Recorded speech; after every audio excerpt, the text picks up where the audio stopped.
Live.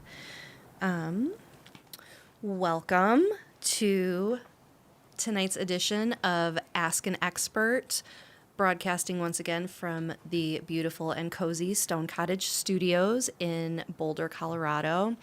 I want to say thank you to everybody who has tuned in tonight. Or whether you're watching the live stream or you are watching the recording, we're happy you're here. My name is Amanda Wroblewski. I'm a licensed clinical social worker, and I coordinate the BCH Pillar program. And what Pillar does is connect folks to treatment for substance use disorders or management of chronic pain without the use of narcotics. We can be found at bch.org/PILLAR. Please reach out to us with questions or if you're looking for support. Speaking of support, we are going to be discussing some potentially very heavy topics tonight. We are asking our resident expert for the evening, Dr. Michael Barnes, how addiction is a family disease and how trauma affects the whole family. So I want everyone in the audience to take care of themselves, but please answer or ask questions that we can hopefully answer. Some short, manageable questions. This isn't going to be the ultimate answer, right? I wish we could solve these things over the next 45 minutes, but hopefully this can be a step in the journey if folks are needing the support around substance use, mental health, trauma, all of the topics we cover here on Ask an Expert. But also, that being said, please feel free to engage in discussion. There should be a chat box to the right of your screen. Drop us your thoughts, ask some questions. I will be the disembodied voice facilitating the discussion this evening, and we are more than happy to engage with whatever might be coming up for folks around this. So with that, I will turn it over to our speaker, Dr. Michael Barnes. We're so thrilled to have him here. I will let Dr. Barnes introduce himself and what makes him the expert, and then we'll jump right in. So hold on one second, and we'll be right back.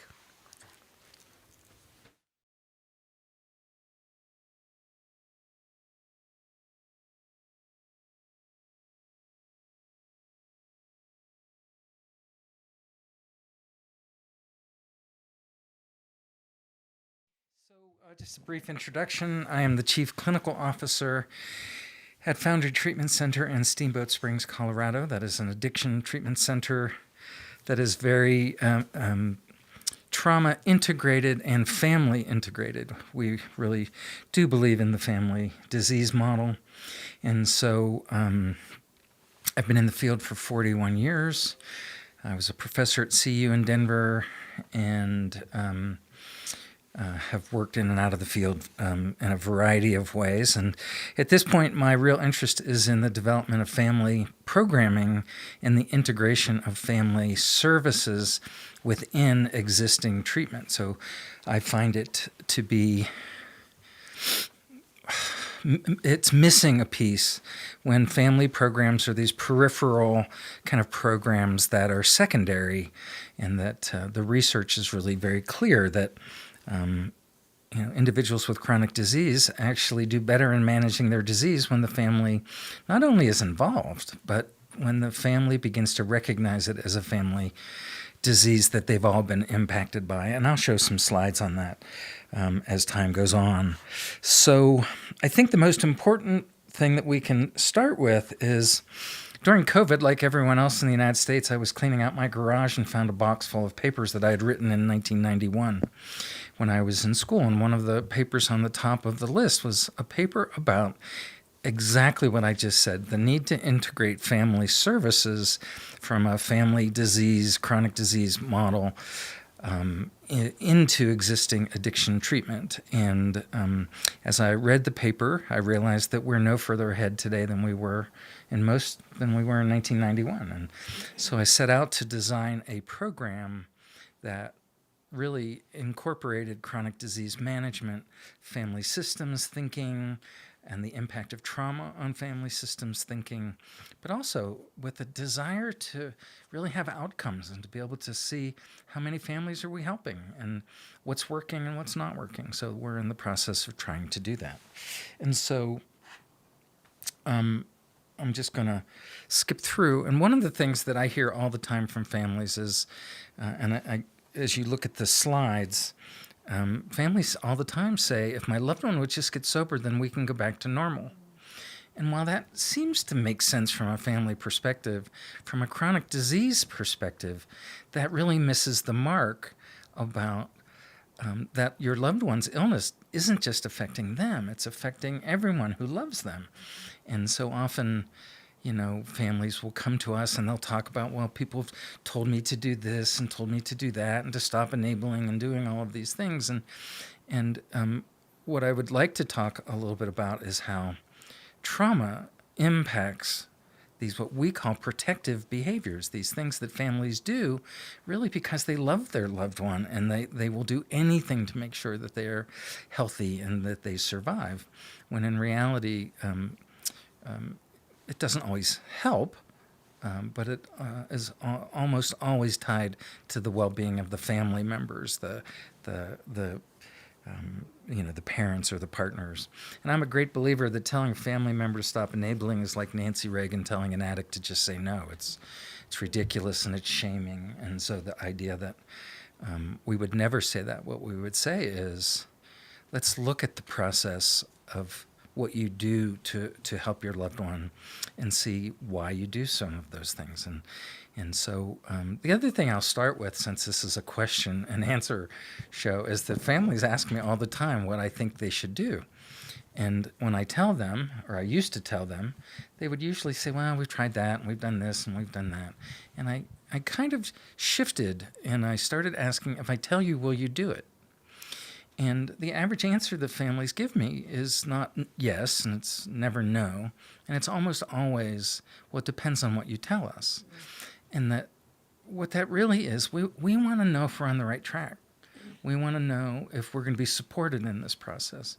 We're going to want to know if you're going to be there to help us in that process. So I think at this point, it's really important to understand that I can't tell you exactly what to do. Every circumstance is different. Every family is a little different. But we can really try to dissect certain things and begin to look at what might be some options. So if we really look at what the research tells us, and what it really says is that, and it doesn't matter what kind of chronic disease someone has, whether it's addiction, whether it's schizophrenia, whether it's a bipolar disorder, a mental health disorder, whether it's some other kind of medical condition, that when families continue to interact in the way they interacted prior to the diagnosis, when families continue to feel disconnected, when families continue to say, well, it's not my problem, it's their problem, and if they would just change, then we could be okay. And so when families continue to have difficulty resolving conflict, when there are resentments, when there are difficulties in being able to communicate. And one of the things that I say on a regular basis is that family healing starts with the ability to have really difficult conversations. And so in our program, we have an intensive family program that I can talk a little bit about. But the idea is really teaching families how to manage their own autonomic nervous system, teaching families how to manage their own trauma response so that they can begin to have these conversations with their loved ones who are often in treatment or often not in treatment. So really the beginning of the healing process starts with, I've been as impacted by this illness as they have in many ways and in many cases. And so the research would, I'm going to skip a couple. What the research would also tell us is individuals with chronic disease, addiction, are far more likely to manage that illness successfully. And I would urge you to really look at the bullet points on this slide. And the first one is that when the family members begin to understand that we have all been impacted, and that while our loved one, so we want to move the belief from we're a family that loves and supports an individual who struggles with addiction to we're a family that is in recovery from addiction and trauma, and that we're all in this. And I'm going to go to my support, and I'm going to do what I have to do to feel good and to be supportive of family healing. You're going to do yours. And so that, number one, when families begin to recognize that, well, and we hear this all the time in our program, and it takes a couple weeks before families will start to say, oh my gosh, I had no idea how traumatized I am by this illness. And so whatever services you're experiencing, I'll give you a great example. When I was at CEDAR, which is the Center for Dependence, Addiction, and Rehabilitation at the University of Colorado Health, I did a study where I asked all of the family members who came to our family program a series of 15 questions, everything from is it a disease to, who's the person that needs to change. But one of the questions was, is living with an actively using, addicted family member traumatizing to me?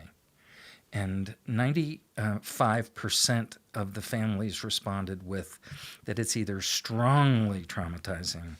I think it was 75% said that it was that I have been significantly traumatized by this, and then another 20% said that I have been minimally. And so it was when I did that research, I had already been working in trauma-integrated family services, but it really drove home how important it is that we begin to do that. The second thing that's really important for families is that when they can begin, so I hear it all the time. I hear family members say, I saw you more when you were using than I see you now. You're always going to a meeting. You're always going to IOP. You're hanging out with your sponsor. You're going out for coffee after these meetings. And so what the research would tell us was that when families can begin to recognize the need for these various support services and begin to incorporate them as a normal part of family functioning, rather than, eventually he's going to be done with that, so he won't do that. He won't go to as many meetings. And so as long as families are thinking ahead to when someone won't be engaged in these services, they tend to struggle. When families begin to say, no, this is normal for us. This is what people with chronic disease do. And then the last one is that when family members demonstrate modeling of their own efforts towards improved emotional and physical health. When family members are willing, and I will tell you, I love the family sessions that we have when a mom will say to her son and his brothers and sisters, like, you have no idea. I never talk about it because it's so painful, but you have no idea how difficult it was growing up with my parents and my dad's addiction and my mom's trauma from his addiction and how much it impacted me and how it breaks my heart to see us in that same place. Or a dad talking, as this happened recently, with the idea that he'd been sexually abused as a kid, and he was this very strong male figure. And to have the kids begin to recognize that maybe I'm not the only one. So if we can do away with the idea of the identified patient and really begin the process of a family in healing, or a family that is healing, I think that in the long run, the idea of it's truly a family illness. It is a chronic disease. And so what's interesting, if you look at this current slide, I always use this slide of a mobile, because mobiles represent the movement within family systems when change happens or when a problem happens, and that everyone has their own way of coping with it, and that the system, again, tries to balance itself to manage this ongoing issue. And most treatment centers we'll talk a little bit about like transgenerational trauma and the idea of this sort of the impact of multi-generational addiction. If we're really going to look at chronic disease management, and we're really going to look at it as a family disease, we have to look at it truly from a 3-generational standpoint. And that how 3 generations ago these same issues were maybe being managed is going to impact how the family responds to this chronic illness. And so this 3-generation assessment, was there trauma in these 3 generations? And I'm from Western Pennsylvania. I'm from, Pittsburgh, or I'm from around Altoona, but which is close to Pittsburgh. And the idea of steel mills and coal mines and railroads and accidents, and the amount of trauma and the amount of addiction that was so much a part of these small, very hardworking communities, and the idea of looking at 3 generations and to see that there's always been addiction in many generations, or so many people die early from black lung or from some other kind of illness. And so what has this family been through prior to this generation? How have they either managed or failed to manage the same issues that this current is dealing with? And so that's one of the questions I always ask is, what's been the legacy from prior generations of similar problems, and were they solved? Did you get a roadmap on how to solve it? And if not, this idea of this family is going to try to do whatever they can do to solve it. So chronic disease management starts with a 3-generation assessment. A view about what have we been through, how has it impacted us.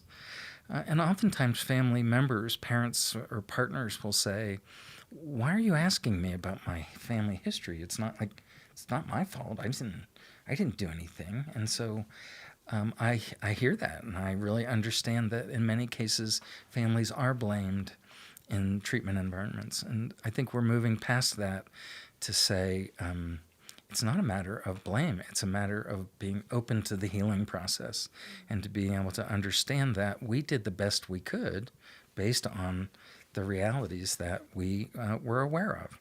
And so this next slide, and then I'll go into more chronic disease management. But this is a slide that our families really respond to.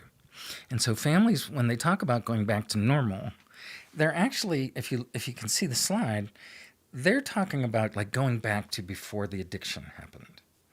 And so that idea of, so normal is this sort of what we call wellness schemas or wellness beliefs that they learned from these prior generations. And so if he just stops using, then we go back to that. And it's really important that if you look on the left-hand side of that slide, that's called Jellick's curve. And Jellick was a professor at Yale, and he developed this kind of curve of the progression of a chronic disease. And then on the other side was the progression of healing and recovery. And so what I use this slide for, and you can see that each of the people that are in that mobile have a limbic system, and they have a brain, and they have a ventral vagus nervous system in their face, and that each individual is going to have their own response to what's happening. One of the things that I have recognized in working with I work with severely traumatized families that have had events like kids hit by cars or people, having serious medical complications. And it is very common for everyone in the family to come to that first session or two and really talk about how different they remember it and how different, you said this. And so that was actually a question that has come up. Does the whole family identify normal the same way? Not necessarily. And so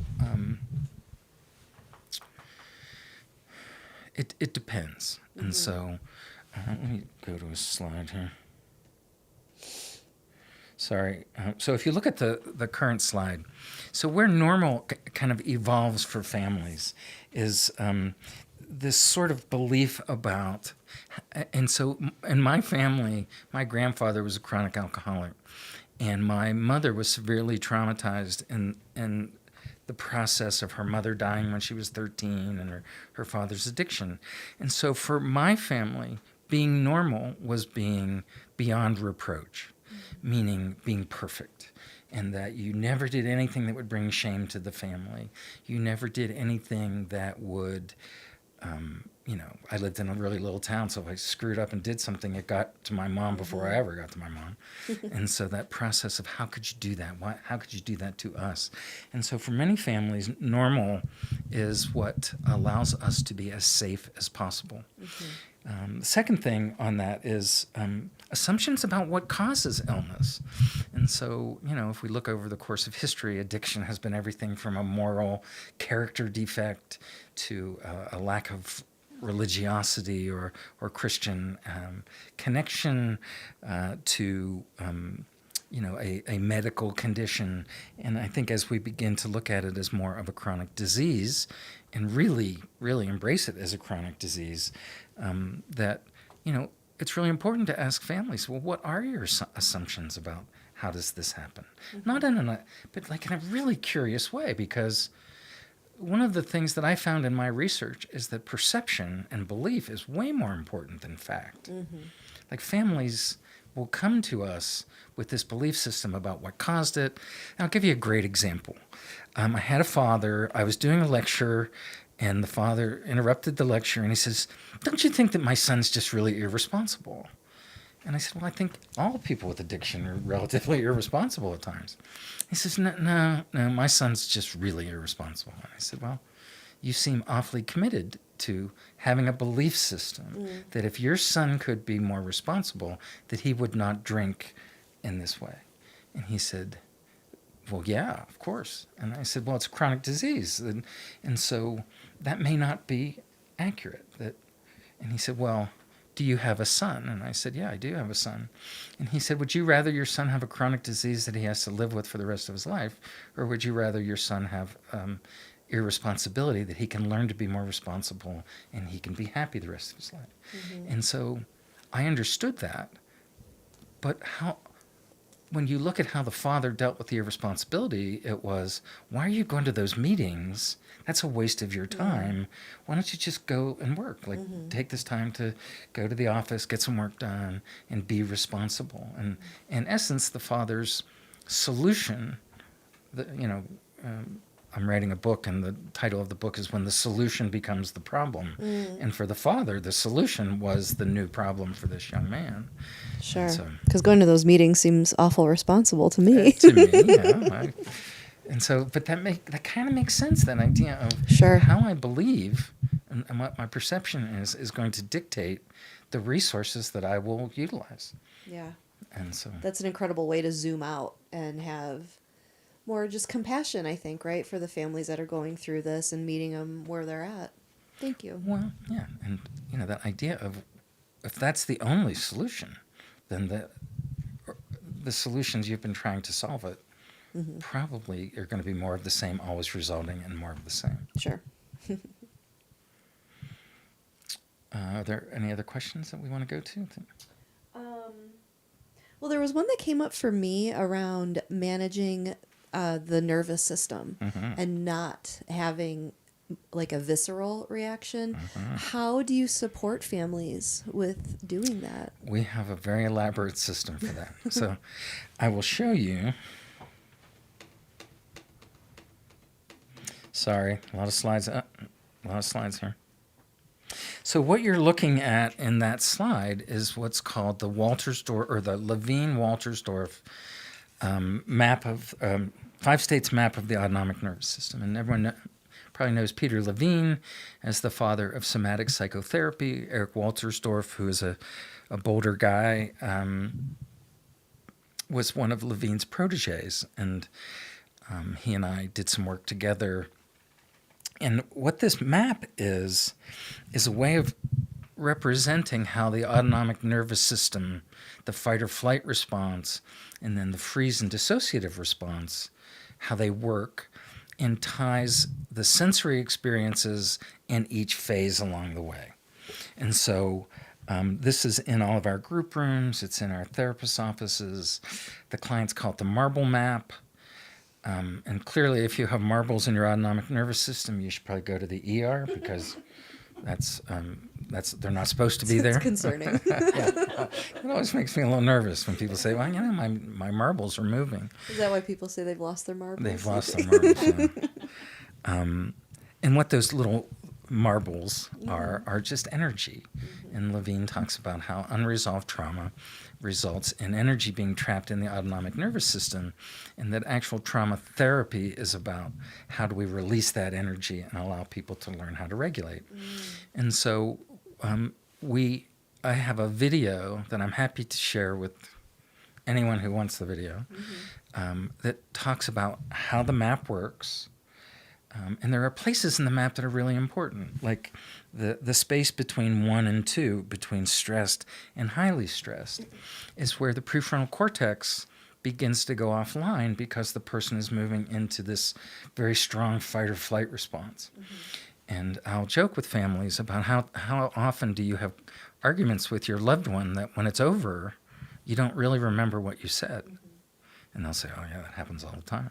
I'll say, how many of you will fight to the death that whatever you said was the right thing to say? And they'll say, oh, yeah, probably have Most that too. of them probably. Yeah. And so that idea of how do we keep your marble, how do we keep your activation of fight or flight in a place where your brain is still functioning? And so in therapy, we talk about top-down processing and bottom-up processing. And top-down processing is when the prefrontal cortex is fully online, the person's pretty relaxed, talk therapy and the ability to talk through problems works and is successful, and solutions can be identified.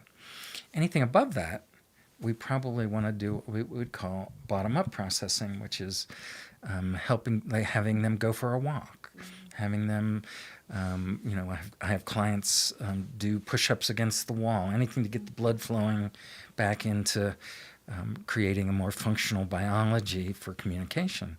And so, it's really wonderful to hear family members who have now been taught, and we have a whole process that's called resourcing that, again, I'm happy to share. If people want to send me an email, I'll send them the resourcing protocol. But that idea of looking at what are the things that make my marble go to 2?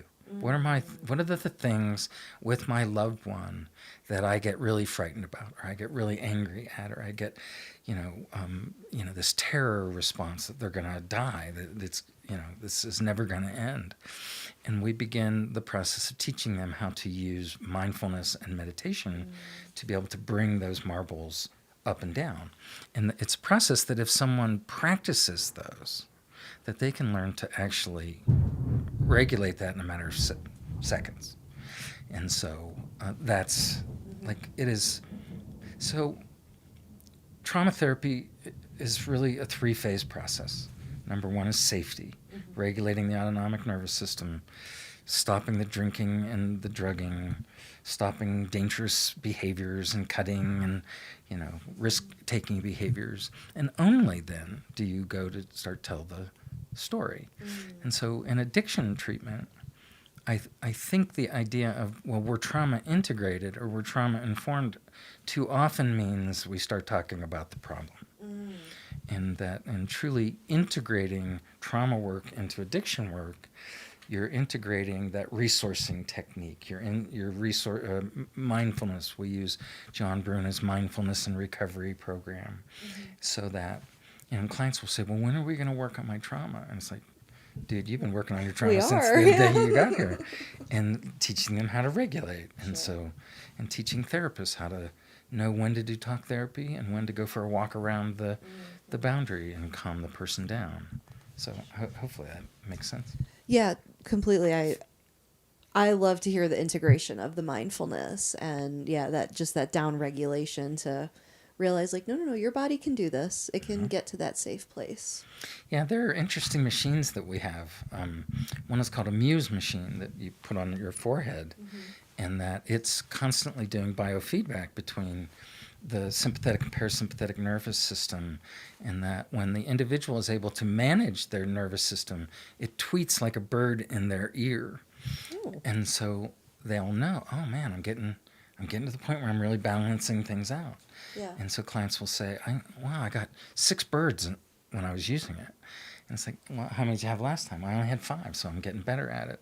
Sure. The other is a machine called the Apollo, and it goes around your wrist. And when you get anxious, it starts to tighten and like to give you a little hug that says, okay, you're getting anxious. It's time to go resource.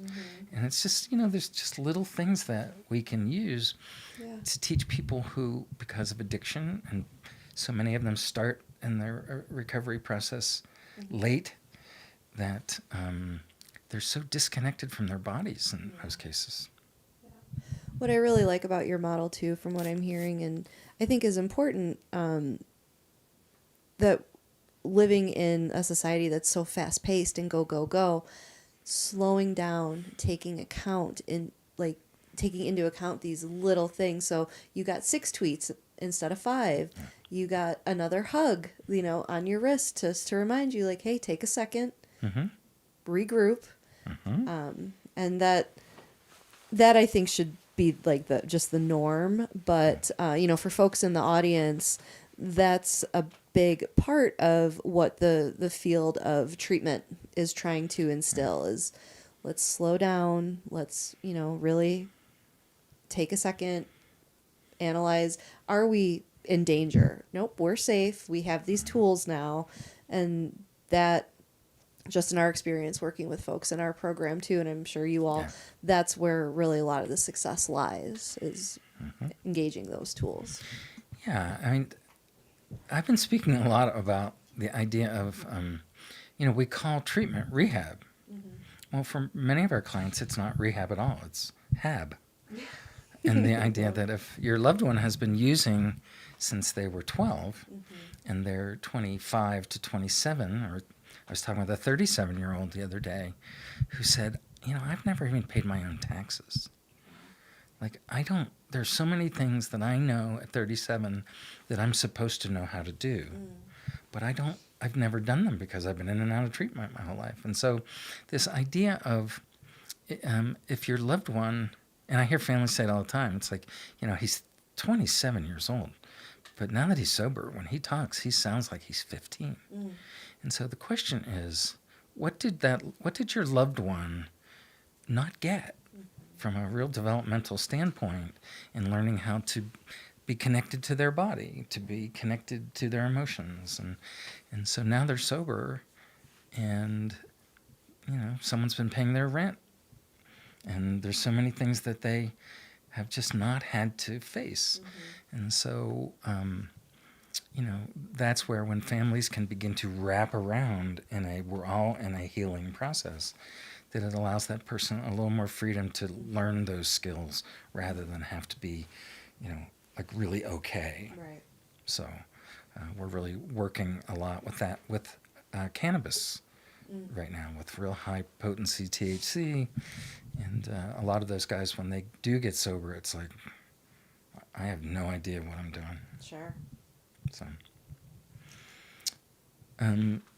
So the marble map and everything. So I guess just from a time perspective, let me just say, I told you the story about the research and 95%, and that I think it's important that I'll just talk about some things that we're learning in our family program.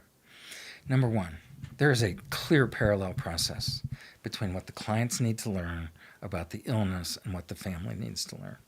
And that it's everything from being powerless, and clients need to understand, the various steps. And powerless doesn't mean that I don't have any power. It means that I may not be able to manage that by myself. I may need help in that process. And when I try to manage things I don't have the ability to control, it creates other problems in my life. And that's exactly what families learn.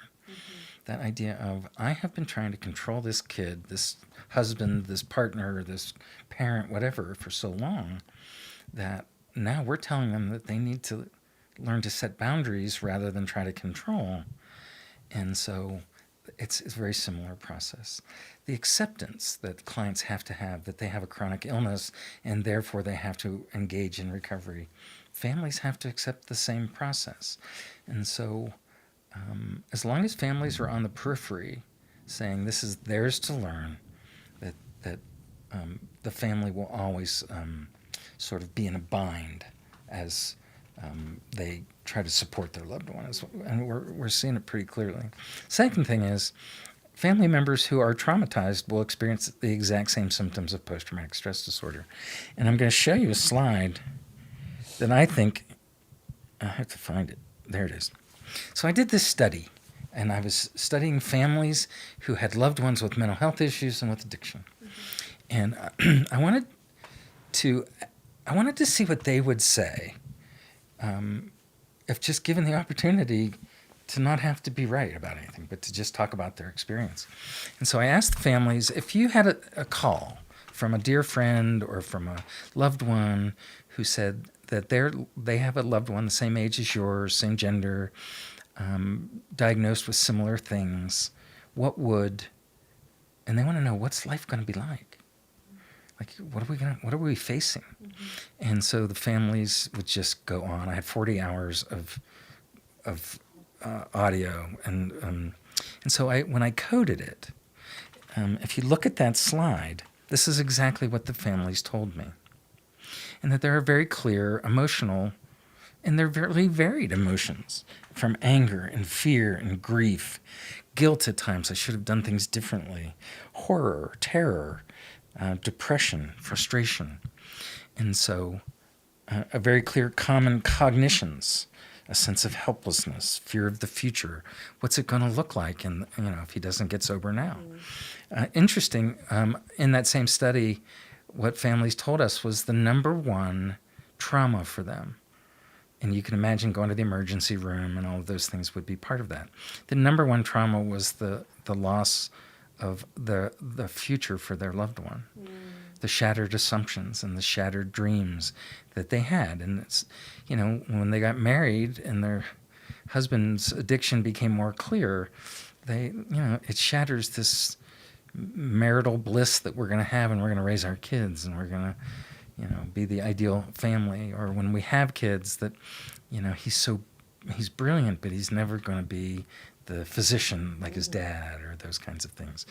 And so when I show that slide, I've showed that slide to thousands of families. And I have yet to have a family that says, but I don't relate to any of that. Most families relate to almost all of that. Mm-hmm. And the other day, a client had said to me, is that about them or is that about us? I do this. I have all of the same things. Mm-hmm. And again, that parallel process. And so there are very common physical symptoms: sleeplessness, worry, exhaustion, nightmares, hypervigilance, control. Again, I don't like the word enabling, but that's a piece of it. And so the other thing that I think is really important, given our time, is the information on this slide. And I talked about it a little bit ago, where I talked about the longer families stay in fight or flight, that they begin to shift away from the values that were the organizing principles of their family, and shift into, how are we going to stay alive? How are we going to stay together? How are we going to survive? We feel very vulnerable. And that we have come to really understand, and we call them protective behaviors. Families kind of closing the boundaries and becoming really enmeshed in that idea of, I always think of enmeshment as like the family's all locked arms, and if one person changes, it throws the whole system into a change spiral of some kind, so that no one has the independence.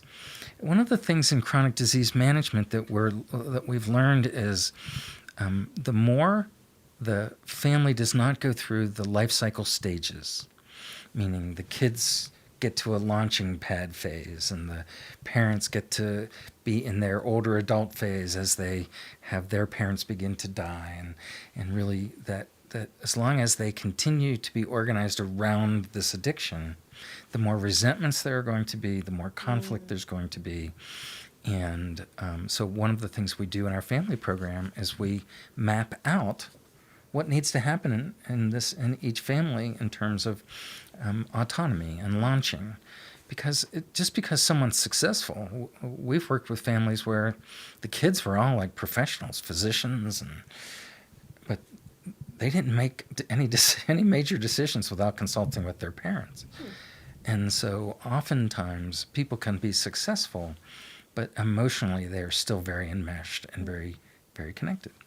and how often those families can be really conflicted and angry as mom and dad are still focused on Joey and his addiction at age 50, and the other, siblings are saying, I can't even bring the kids over to the house. I can't, we can't go on vacation. So there's so often that those things become transcendent into the long-term family identity and culture.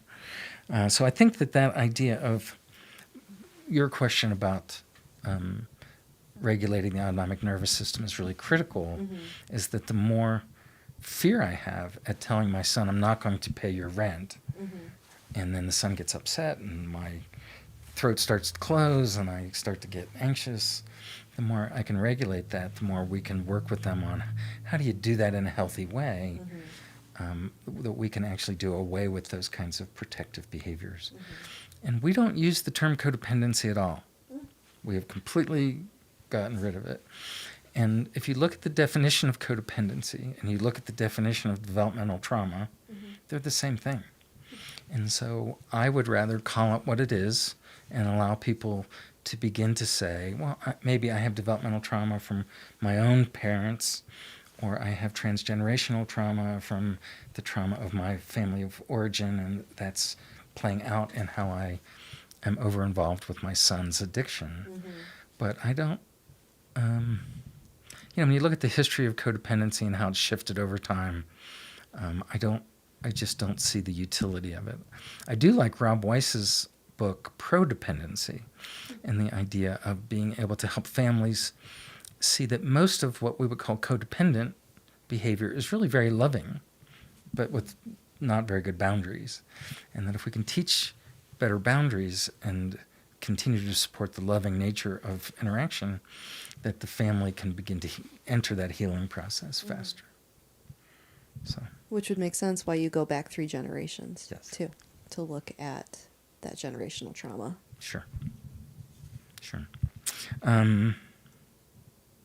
The last, I guess, trauma piece that I'll talk about is, in my dissertation, I called it systemic trauma. And the idea of, if you have 5 people, and so I'll tell just, I don't know how much time we have, but so we have about 15 minutes. Okay. So when I was in my doctoral program at Florida State, my son, who is now 36, was 5, and he and his mother were playing basketball in the driveway, and I was at school, and the ball rolls down the driveway. He chases after it. He's hit by a car, splits his liver almost in half, breaks his femur in half, splits a kidney from top to bottom. And anyone familiar with Florida and red ants, he landed on a red ant pile and had bite marks all over him. And so it's really easy to see, if we go back to the DSM-5 criterion A of what is a traumatic event, that he's a poster child for a traumatic event. He is a person who experienced a life-threatening illness. His mom was standing from here to you away. And so the second criterion is to witness an event that involves the threat. I was at school. I didn't see it, but I had to rush to the intensive care unit. And so it says anyone who experiences a traumatic event of someone they love or a family member. And so it was really interesting that all 3 of us were dramatically impacted. But we all had absolutely different memories of what was traumatizing. And so we began to realize just how dysfunctional we were about 2 years after the accident, when my wife had asked me, do me a favor and go get the Sunday paper. Now, Tallahassee's very rural, the mailbox is out on the road, And I said, yeah, I'll get it. And my son, standing there, he says, I'll go get it. And he was hit right in front of the mailbox. And my wife said, no. He put his hands on his hips and he looked at her and he said, what do you think I'm going to do, run out in front of another car? It was an accident. And I looked at my wife and I said, he's the healthiest person in this family. And so the reason that we really integrate trauma into the family program is that in many cases, the trauma memories and the causes of the trauma for the family members are actually different than what the clients were in the throes of their addiction. And so often that systemic trauma, the increased arguments, the increased emotional distance, there's a term in social psychology called fadeaway fathers. And oftentimes moms will become over-involved, particularly with children who have been traumatized. And dads will try to still have a relationship with mom, but mom is very, very focused on dad or on the child. And you can see the triangulation that's on that slide, and where the father won't leave the family, but he will develop relationships with the other kids, and he will work more, and he will actually become a peripheral, or what we call in trauma work, a bystander within the family, which will ultimately, if not recognized, create long-term relational problems down the road. Divorce and those kinds of processes. Sure. And dads feel like, well, they have the relationship that we used to have. And so that idea about, impacting, everything from intimacy to connection of the people who are supposed to be in charge of the family system. We see parentified children. We see, kids who never, that's where we get into that habituation, or not habituation, but habilitation rather than, I've been taking care of kids since I was 14. And I've had many clients say, when I was 14, I felt like I was 35. I had so much responsibility, or I was living the life and using and running the streets and doing whatever I felt like doing. And then I got sober, and I felt like I was 14 again. And so, again, this is why family healing is so required. It's not just the client who has the addiction, but every member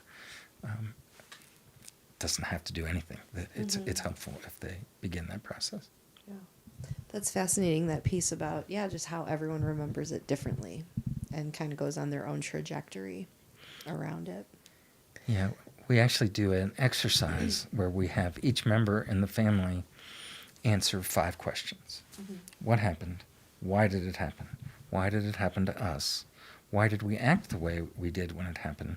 And what would we do in the future if it were to happen again? These are called the 5 healing questions. Charles Figley developed it. And it's amazing when each person in the family reads their answers to those 5 questions, how different they actually are. And then they have to get together and develop 5 answers that meet like the family experience. And it's so healing, and it's really interesting to see that realization of, I guess we've all been so impacted.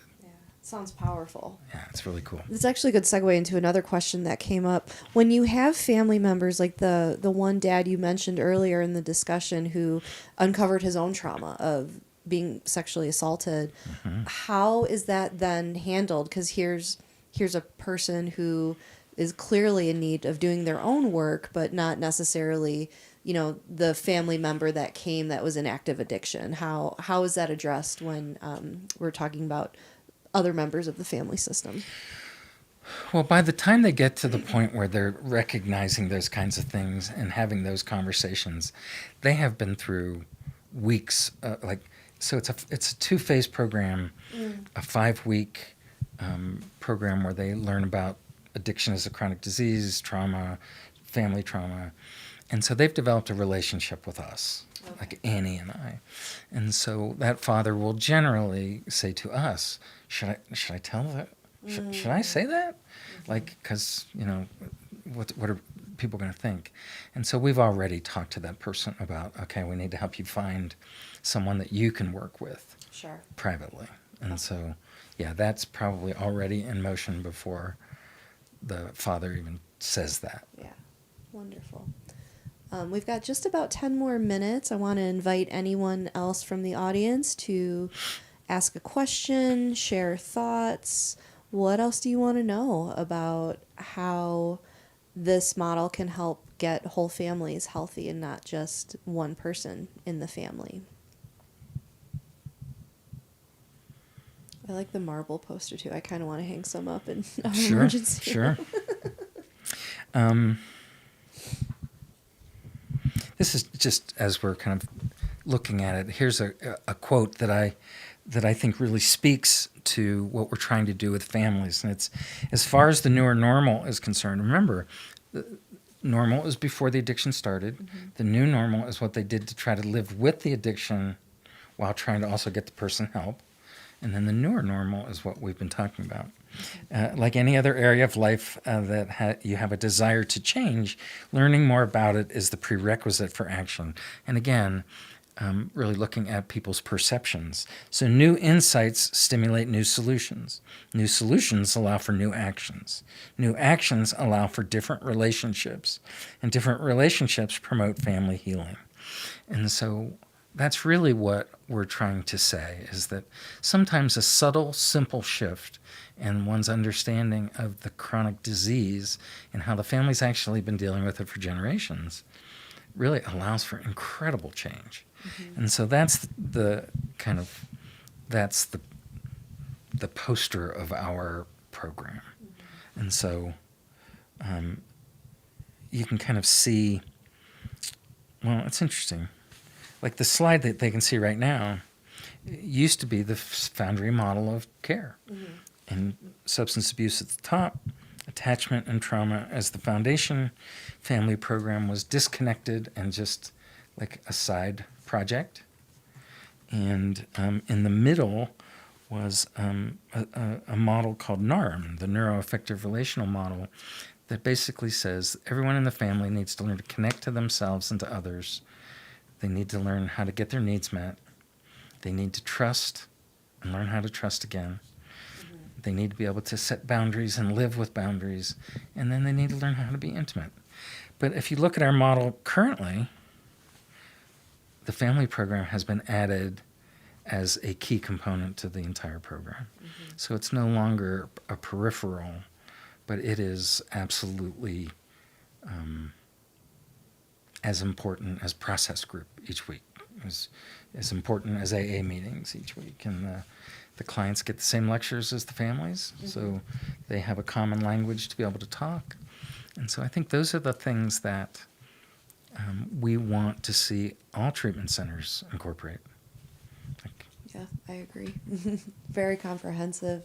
I want to let folks know, too, I just put Amber King's contact info in the chat. Amber, what is your role with Foundry? Remind me. Outreach and special projects. Outreach and special projects. Amber is the one to talk to if you want more information about the Michael Barnes Family Institute or the Foundry Treatment Center. That is where to go to learn more. Just want to kind of give one final shout. If anybody has any more questions or anything additional, Dr. Barnes, if you have any other parting thoughts. I'm happy for them to have my email address if they have questions that they want to send. I'll put it in the chat. Mike.barnes@foundrysteamboat.com. If they have questions about the program, they should contact Amber. If they just have questions about something that I said or want more explanation, I'm happy to answer those questions.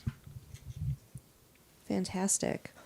Well, I want to say a huge, huge thank you to you for sharing this information. Again, I just think it's so important that we recognize that this is affecting families. It's mm-hmm. so much more than just the one person in their active use. And very grateful for this work that's being done. Appreciate you and your time. Appreciate Amber for helping facilitate, and for both of you for supporting the work we're doing here in Boulder as well, and just as a treatment community. I also want to thank the City of Boulder, the fabulous Health Equity and Substance Education and Awareness Funds for making these events possible. Another thank you to Stone Cottage, and all of you that have tuned in either live this evening or are watching the recording. Thank you again. Make sure that you all take care of yourselves, and we will see you next time. Yeah. Thank you. This place is awesome. Thank you.